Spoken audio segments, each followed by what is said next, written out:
seruan moral yang akan dipaparkan oleh saudara rekan imam saya, Pastor John Bunai, PR, dan kepada saudara Pastor John Bunai, PR, kami persilakan. Jumpa pers yang kedua, seruan moral 194 Pastor Katolik setanah Papua demi kemanusiaan, keadilan, kebenaran, dan keselamatan hidup semua orang, khususnya orang asli Papua di atas tanah leluhurnya. Latar belakang seruan menindaklanjuti seruan moral 147 Pastor Katolik setanah Papua pada tanggal 10 Desember 2020. Kekerasan melahirkan masalah baru. Untuk memecahkannya diperlukan dialog dan rekonsiliasi, cara bermartabat untuk menyelesaikan konflik terlama di atas tanah Papua.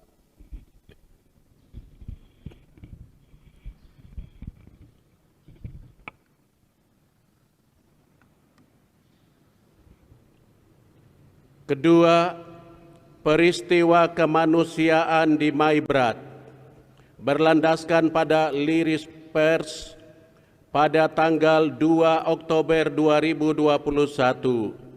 Hentikan operasi militer di Maibrat, bebaskan warga sipil salah tangkap, dan selesaikanlah konflik Maibrat secara damai yang dibuat di Sorong, Papua Barat oleh Koalisi Masyarakat Sipil Peduli Pengungsi Maibrat. Ketiga, peristiwa kemanusiaan di Kiwirok, Kabupaten Pegunungan Bintang. Ratusan rumah warga di Kiwirok dibombardir, bom jenis roket ditembakkan dari udara dengan menggunakan helikopter. Beberapa itu gagal meledak. Ratusan warga sipil dikabarkan mengungsi hingga ke PNJ. Belum diperkirakan berapa korban nyawa dan rumah yang hancur. Banyak orang yang sakit dan meninggal karena lapar di hutan. Saat ini rakyat butuh bantuan kemanusiaan. Keempat, pernyataan sikap dan seruan gencatan senjata oleh 36 imam projo konfrater diosesan Keuskupan Timika, Papua pada tanggal 31 Oktober 2021 di Timika. Dasar keterpanggilan seruan kami.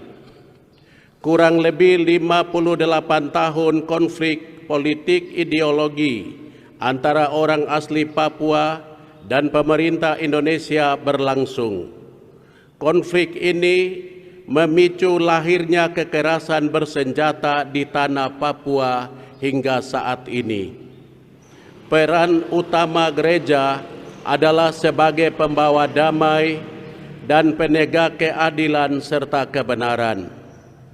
Gereja tidak boleh diam ketika berhadapan dengan kenyataan di mana ada penderitaan dan penindasan, di mana terjadi praktek ketidakadilan dan perampasan atas hak-hak dasar masyarakat, terutama kaum yang lemah. Tugas gereja adalah harus bersuara untuk mereka yang tak bersuara, dan harus menjadi promotor keadilan, kebenaran, dan kedamaian. Singkatnya, bahwa suka duka umat Tuhan adalah juga suka duka gereja. Perlu diingat baik bahwa kami tidak mencampuri berbagai kepentingan politik praktis, politik partai, atau urusan orang pribadi maupun kelompok. Kami bersuara karena kami merindukan suasana yang aman, agar ada kedamaian, keadilan, dan kerukunan di atas tanah Papua ini. Jika suasana ini terganggu karena sikon politik atau tindakan pribadi, kelompok, perusahaan, apalagi berakibat pada pelanggaran HAM, maka demi kemanusiaan wajiblah kami bersuara untuk menanggapinya. Bagian C. Mengapa orang Papua, pemilik tanah Papua, selalu jadi korban? Ternyata ada gurita bisnis untuk kepentingan orang keluarga tertentu dan bukan untuk kepentingan bangsa dan negara Indonesia. Seruan kami bahwa tanah Papua bukanlah tanah kosong. Di tanah ini telah ada dan sedang hidup manusia berkulit hitam dan berambut keriting, etnis ras Melanesia, dan beberapa etnis serta ras lainnya. Tanah Papua merupakan milik orang asli Papua sejak zaman leluhur sebelum digabung atau bergabung dengan negara Indonesia. Sampai saat ini orang asli Papua berada dan hidup dalam pembagian yang jelas dalam 7 wilayah adat, yakni Lapago, Mepago, Mamta, Ha-Anim, Saireri, itu di Provinsi Papua, serta Bomberai dan Domberai di Provinsi Papua Barat. Indonesia selalu mengklaim bahwa Papua adalah bagian dari NKRI sejak tahun 1969 setelah peristiwa Pepera sampai tahun 2021 ini. Selama ini kepada orang Papua diajarkan hal-hal seperti bagaimana hidup sebagai warga negara Indonesia yang baik, diajarkan nilai-nilai hidup bernegara berlandaskan Pancasila dan Undang-Undang Dasar 1945. Karena itu, tugas negara mestinya mencerminkan apa yang diajarkan, yakni melindungi seluruh rakyat Indonesia dari Sabang sampai Merauke, mensejahterakan kehidupan seluruh rakyat Indonesia melalui pembangunan yang merata, menciptakan keadilan dan perdamaian abadi bagi seluruh rakyat Indonesia, dan melindungi unsur-unsur masyarakat Indonesia terhadap gangguan dari dalam maupun dari luar. Namun kenyataan berbicara lain. Berita terkini dari Intan Jaya tentang seorang balita bernama Napelinus Sondegau, 2 tahun, tertembak dalam kontak tembak antara pasukan gabungan TNI Polri melawan gerilyawan TPN-PB pada tanggal 26 Oktober 2021 malam. Anak kecil itu sempat bertahan beberapa saat, tapi akhirnya meninggal dunia karena peluru menghantam tubuhnya tepat di bagian perut sampai tali perutnya keluar. Selain itu, ada korban lain yang juga adalah anak di bawah umur bernama Yoakim Majau, 9 tahun, peluru bersarang di tubuhnya dan sampai saat ini masih dalam perawatan.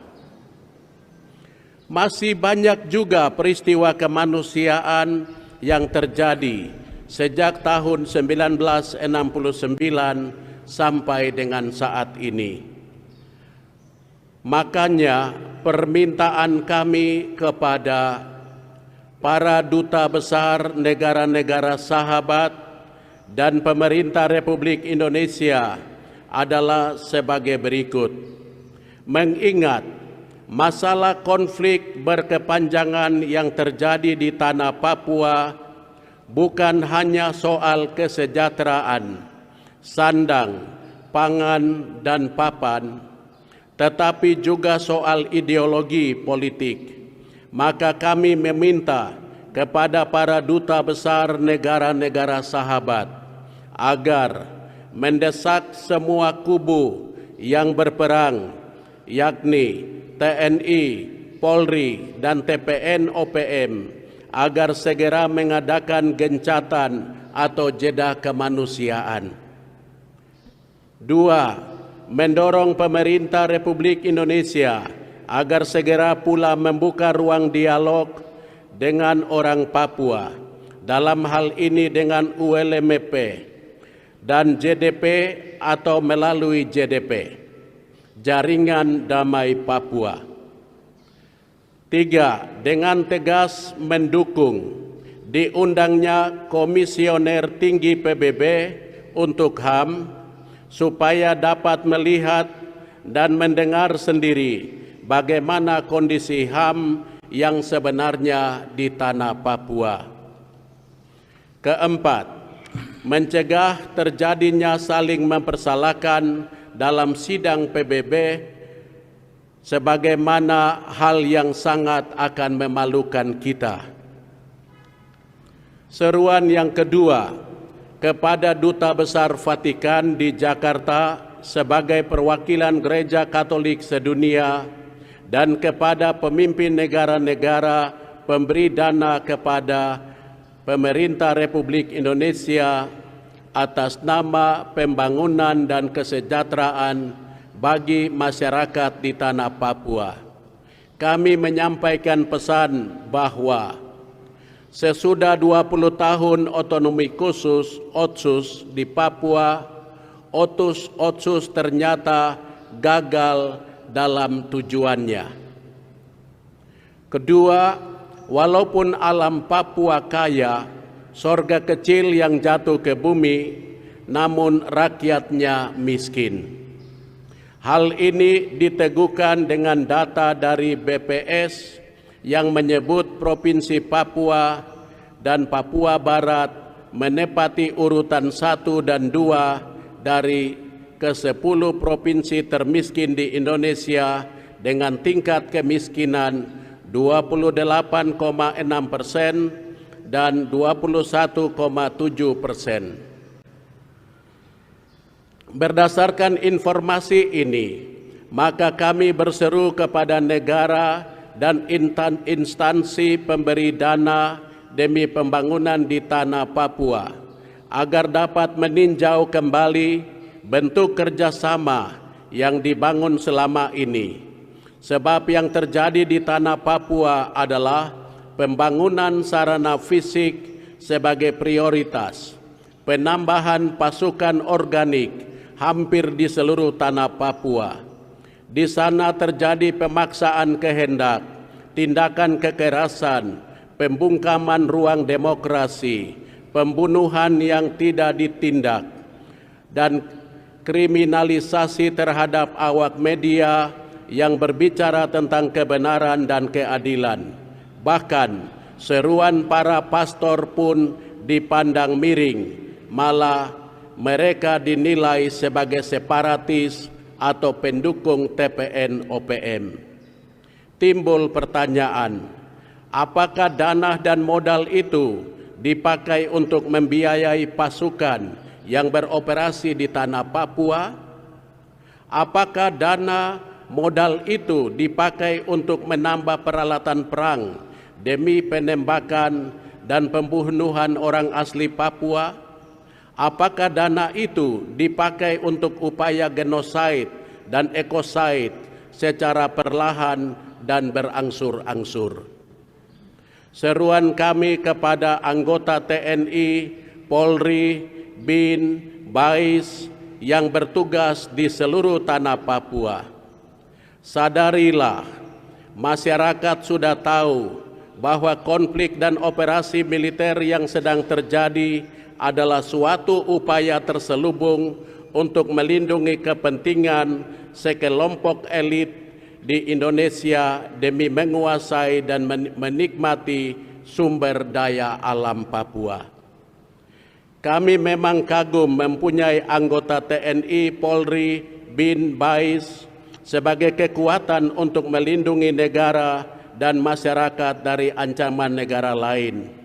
Tetapi jangan sampai kalian dipakai sebagai selubung untuk membinasakan rakyat demi memperlancar operasi perusahaan tambang yang terkait dengan purnawirawan militer, termasuk mereka yang telah nama-namanya disebutkan dalam sebuah penelitian yang dilaksanakan oleh JLBHI, Jatam, ICW, Kontras, Walhi, dan Praksi Rakyat Indonesia. Dan yang ketiga, kami pun bangga mempunyai anggota TNI, Polri, BIN, dan BAIS. Tetapi kami prihatin dan menyesal jika saudara-saudara dipakai hanya untuk kepentingan sejumlah orang di antara para elit dan bukan untuk kepentingan negara. Tentu saudara-saudara pernah mendengar nasihat dari leluhurmu atau dari kakek atau nenekmu waktu masih kecil. Di mana tanah dipijak, di situ langit dijunjung. Hargailah orang asli Papua. Pemilik tanah Papua, kalian hidup serta makan dan minum di atas tanah orang Papua. Lantas kalian bertindak kejam terhadap mereka yang sangat menghargai kalian sebagai saudara. Seruan kepada orang asli Papua yang berbeda ideologi politik, pro NKRI dan pro Papua Merdeka. Kami berseru agar tidak lagi memperkeruh keadaan ini demi berlangsungnya zona nyaman atau jeda kemanusiaan, agar mempermudah dimulainya langkah-langkah konkret dan strategi untuk dialog Jakarta-Papua atau Papua-Jakarta. Kepada saudara-saudara non-Papua yang hidup, mencari nafkah, dan berkarya di tanah leluhur orang Papua, kami berseru agar tetap melaksanakan karya-karya kalian dan senantiasa berdoa serta menjaga kenyamanan bersama supaya dapat terjadi jeda kemanusiaan menuju dialog Jakarta-Papua atau Papua-Jakarta.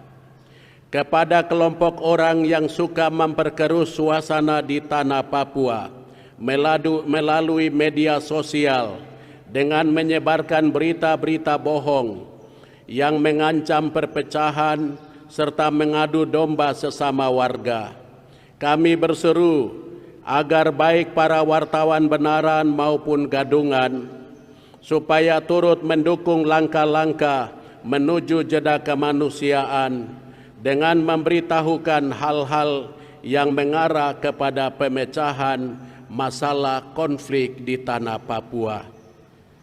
Kepada semua pastor paroki dan umat Katolik di setiap paroki dalam 5 keuskupan di tanah Papua, supaya mempersembahkan doa dan perayaan Ekaristi khusus untuk saudara-saudara kita yang sedang menderita karena konflik yang berkepanjangan, sekaligus juga mengusahakan penyaluran bantuan melalui paroki dan keuskupan untuk selanjutnya diteruskan kepada para korban dimanapun mereka berada, secara khusus di Intan Jaya, Duga, Kiwirok, dan Maibrat. Penutup. Demikian seruan kami. Semoga Allah yang Maha Kuasa tersenyum ketika melihat anak-anaknya mulai menghentikan kekerasan dan memilih untuk berdialog secara damai demi penyelesaian konflik di tanah Papua. Dialog adalah langkah dan cara yang sangat bermartabat menuju pemecahan masalah konflik di tanah Papua secara beradab. Saya Pastor John membacakan seruan atas nama 194 Pastor Katolik setanah Papua. Sekian.